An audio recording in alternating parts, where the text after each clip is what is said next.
That was quite a crash. You've been out for a while. Oswald said to guide you to the control tower when you came to. He also said something about launching a fireworks cell before he hopped off. The other are now distracting the blood to buy us time to get up there.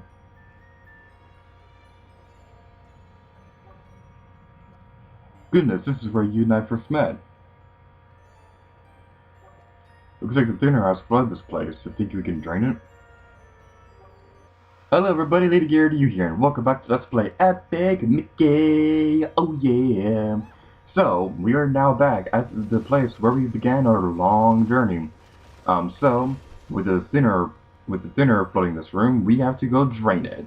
There's a couple of collectibles in this room that we could not get on the first playthrough of this area. And also what's really weird is that, on my thinner file, all the machines, all the my doctor machines in this area were here, but for whatever reason on my paint file they just weren't there. I don't know, maybe it's like maybe it's one of those things where maybe they just appear more if you have a thinner, if you're making more thinner decisions is what I'm trying to say.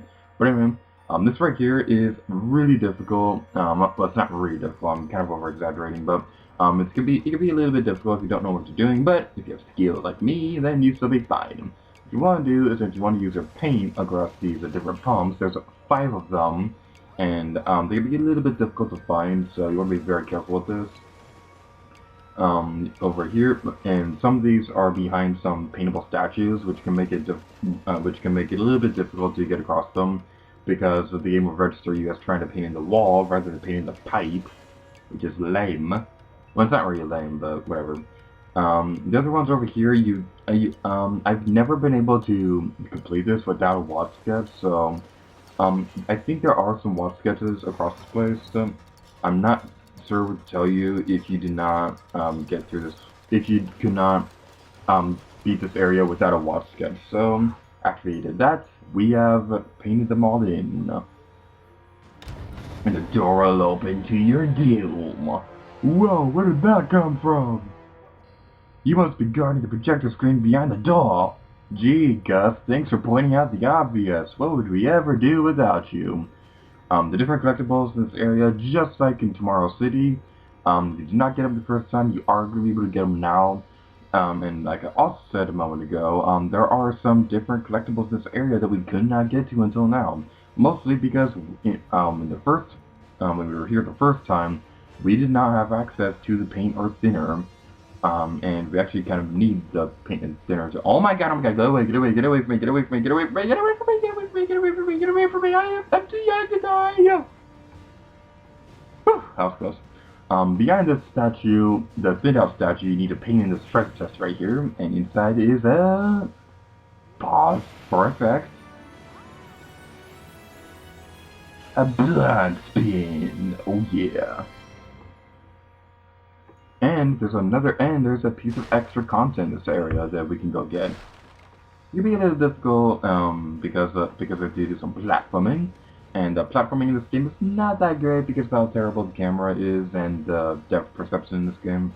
But what we want to do is that well, you can destroy the stress test if you want it because there's some things in here. But the thing we want to do is we want to go over here, climb the stairwell, jump over this gap. Okay, slight edit right there. I had to edit out my failures, but over here, there's a piece of extra content. This is the one that I talked about towards the beginning of this Let's Play. Well, actually, I'm not quite sure if I actually did talk about it, but that piece of extra content was called Mad Doctor 1. But the first one we were able to get to in this game was Mad Doctor number 2. It's really weird why they did it like that because I just do not understand that at all. But what I do love is right here, the Slobber. A very good strategy that, for whatever reason, I've neglected to talk about throughout the course of this Let's Play is that TV sketches, they do work against the Slobber. So it's really funny to see like their big cheesy grin when you use a television sketch near them.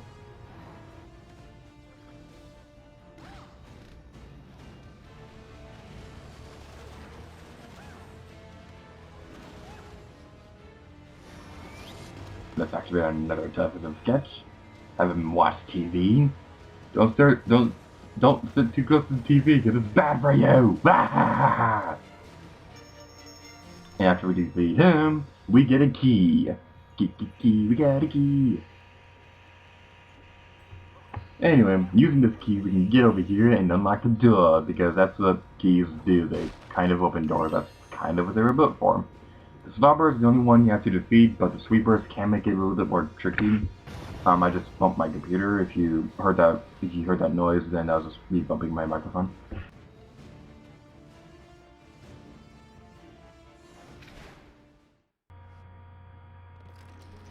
And now we're in Sleeping Beauty. Oh yeah.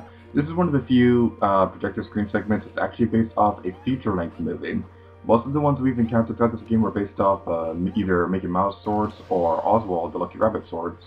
But this one is based off a full-length movie, Sleeping Beauty. All 5 of you out there who do not know about this movie, it was basically about Princess Aurora and how she overslept and how she was late for work and how she got fired. Actually, that's not what the movie is about, but whatever, it's close enough, because she practically slept throughout half that movie. Or whatever. I don't know. I don't really... whatever.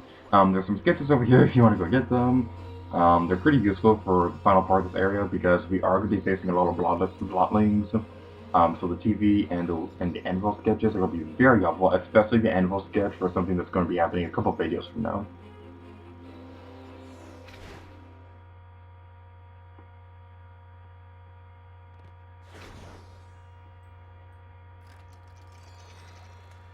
This gallery has both happy and sad works. Repairing all of one side can really change the character of the hall. Sometimes physically, try restoring all of one side.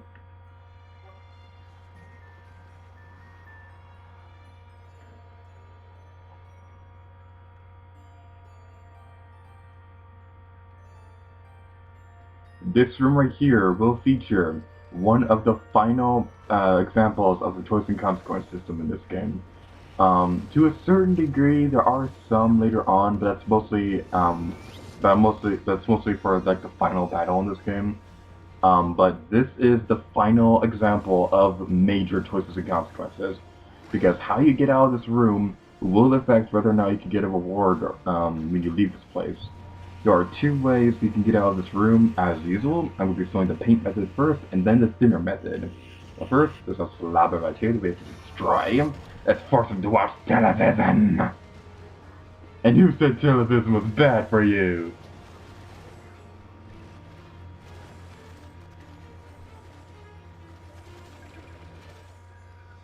So, painting in these different paintings, the way Gus described it when we were getting this place makes it out like you only have to restore part of like only either the happy or the sad paintings, but you actually need to repair all of them to get out of this room. So there's a couple of pieces of extra piece of extra content behind this wall. You have to be very careful with this area because there are some blotling tentacles coming through this place. This is going to be something that's going to be showing up a lot throughout the final part of the game, and honestly, it's going to drive me insane. You're going to see why by the time this Let's Play is over. Just trust me on that. Going down here, dropping from that thinner ball floor or whatever will give us access to a piece of extra content. There's more paintings over here that we paint in. We're painting a painting. And in this hallway, there's a boulder. I think I made that joke in Skyward Sword when there was a boulder chasing Link. But anyway, behind this wall over here is another piece of extra content. This is one of those pieces of extra content that I was not able to find. I wasn't able to find like its exact location when I was planning out the Let's Play. And that's a big reason why I'm not going to be able to get all of them during the Let's Play. I'm going to be getting over how I'm going to be handling that in the final video of this Let's Play, but I'm going to be, right now, I'm not going to be talking about that because we're in the middle of stuff. What you want to do next is that you want to paint in this giant painting on the wall right there. Well, it's more of a mural than a painting, but whatever.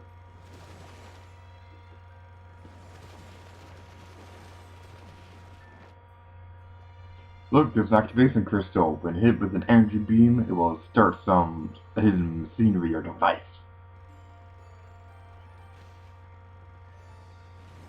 It's painting the more paintings, and destroy the sweeper because he's ruining my painting. That jerk. Well, we're not really destroying him, we're just using paint against him, but still, same thing. We've corrupted his mind to work for us.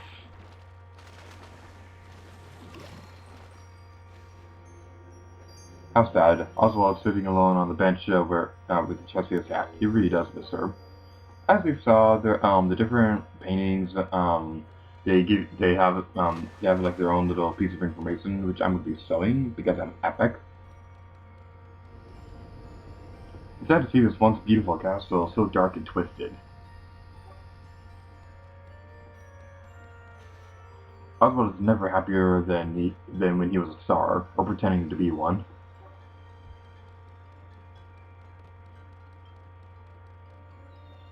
Oswald and his sweetie Otessia, they were so happy together.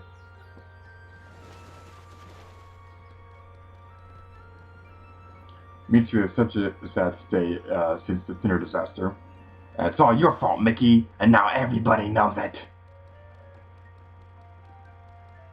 So, after seeing what those pings will say or whatever, there's a gold pin in this area that's pretty easy to miss if you don't know what you're doing, but if you have skills like me, then it's going to take you a couple tries to get through this area because on my practice file, it took a couple tries to get it.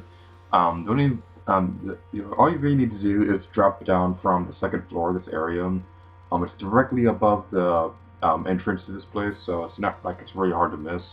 Another method you can use to get it is, it's a little trickier, but you can also jump off the slobber's head. But that requires you to lure it over to the entrance and then jump on its head, which is not the easiest thing in the world. Look, gargoyles, you can turn them with your spin move. Give it a try. The Mad Doctor used to be loyal to Oswald. Sadly, he decided instead that the block could get him what he wanted.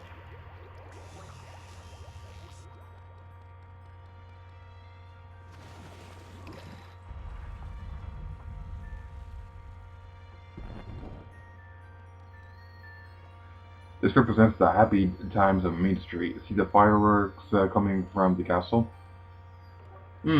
Fireworks. Oswald was going to go activate some, as Gus pointed out. Nope, that's not foreshadowing something that's going to happen later on. Activating these gargoyles will activate a beam of light, to make it sound more dramatic than it actually is. The beam of light, this is going to be like activating like a puzzle or whatever. It requires us to go all across the room to activate the different gargoyles and stuff like that.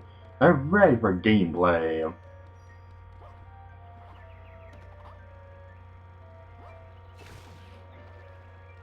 So now let's activate this gargoyle so we can point it at the other gargoyle. Go all across the room again. Okay, this part can get really annoying very quickly. Right here, it's a good idea to point this gargoyle at the crystal so you don't have to go across the room again. And then once you get over here, you want to point that gargoyle towards the other gargoyle, and then this one pointing towards the one we just activated. And then after all that, we activate the crystal, and which will lower the door. And this gives us access to the projector screen.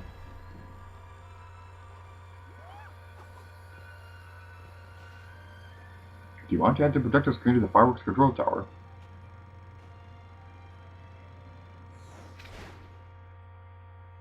And this projector screen segment is based off the movie Fantasia, but only like part of it. This is based off the Sorcerer's Apprentice portion of the movie Fantasia.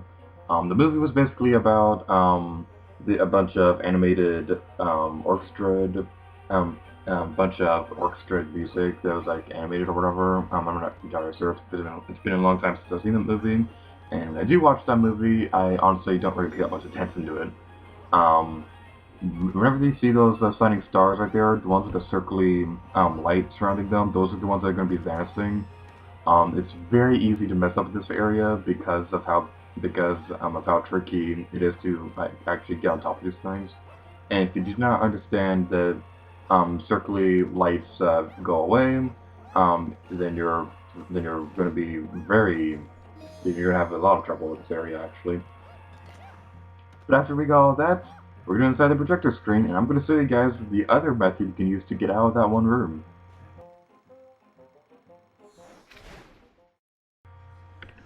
So the other method is a lot less time consuming, but doing this will make it so that you cannot get a reward later on, which I'll be talking about in a moment. But what we want to do is we want to use a spin move to destroy part of the wall and then thin out the chains holding up the chandelier. This is going to activate a projector screen, and this room is the reason why it's impossible why you need to play through this game 3 times to get every reward from the cinema, which I'll be demonstrating in a moment, but let me just say, because of that, this room really does, this room can be very irritating because, just this one room is the reason why it takes three playthroughs to 100% this game. So going up here, don't know why I can't talk straight right now. The other breakable walls over here, you cannot use your thinner against them. You can only use the spin attack to destroy the wall. Oh no, only one chain is holding up that heavy chandelier. Let's destroy it. Okay, it took me a few moments to remember where the one is, but it's on this hallway beyond the blotical tentacles or whatever. And after you get out the last chain, we destroy the chandelier and break away a wall. Now, it is impossible to activate both of these things on a single playthrough. And because of that, that is the reason why you need to play through this game 3 times to 100% this game, because on the first playthrough, you have to go across that chandelier with all your paint methods and stuff. The second playthrough, with all your thinner decisions, you need to destroy the chandelier, but because we cannot return to Mean Street, we have to beat the game again, and on the third playthrough, we have to go into Mean Street to turn in those cinema reels so that we can get the last couple of rewards. That is the reason why it takes 3 playthroughs to get through this game. The entire time I was playing out this Let's Play, I could not figure out why all these walkthroughs are saying that it requires 3 playthroughs to get through the game.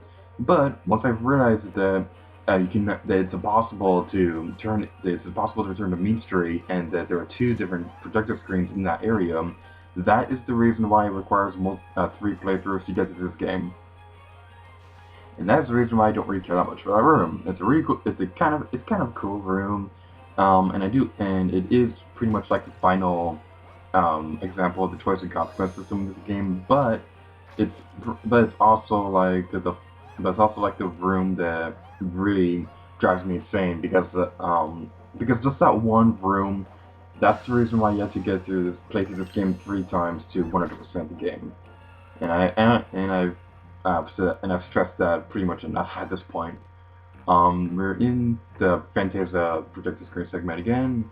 Watch out for those butterflies because they can. They don't. I think they do. I don't think they do damage, but they will make you flinch, and they can like really mess up your jump.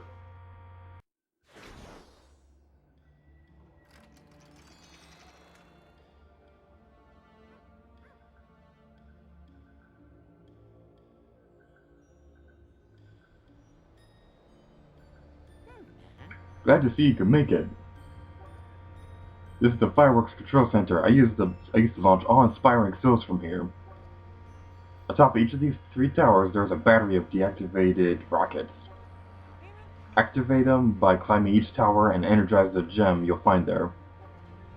Once all 3 are done, race back here and it'll be still time. Even the Blot won't stand a chance against all that firepower.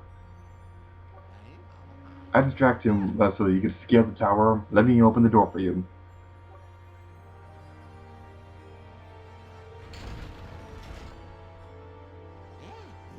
When you get back, we'll trigger the cell with the remote control. Be careful out there. So now, we have our objective to defeat the Saddle Blot. We'll be taking care of that over the next couple of videos because it's a pretty long segment to getting across all that.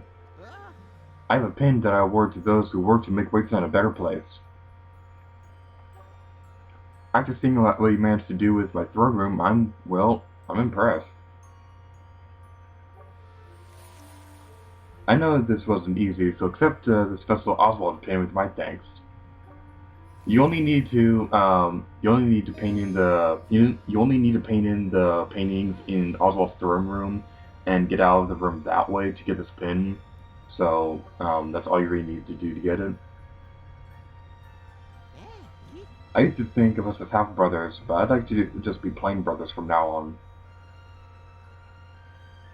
What's really interesting is that if you've been making more pain decisions, he's going to be saying more cheerful dialogue, like how he's happy that Mickey's here at his house.